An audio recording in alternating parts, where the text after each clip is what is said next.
ByteDance, the parent company of TikTok, has debuted a new app designed to make it easier for creators to compose and edit music they could use for their content. The app called Ripple is only available in the US for now, and company is testing it in a closed beta environment. ByteDance says it could assist creators in a way portable smart digital audio workstations can, and is perhaps most useful for beginners and anybody who rather not deal with a complex system. It's also designed to make it easier for creators to add custom soundtracks to their short form videos for TikTok and other platforms. Ripples can create songs in various genres based on melody the user hums. The prompts then into humming into the phone mic and generate instrument they can use such as drums, bass and piano. The length of the song output will match the length of the input.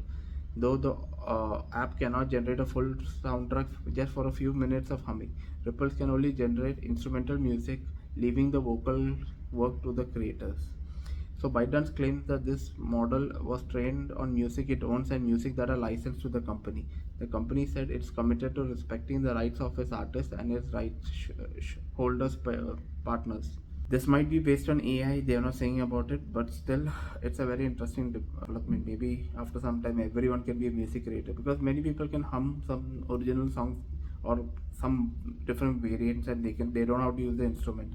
Might be a good way for new creators to come up. Once this app is open for public, I'll surely try it out. What about you guys?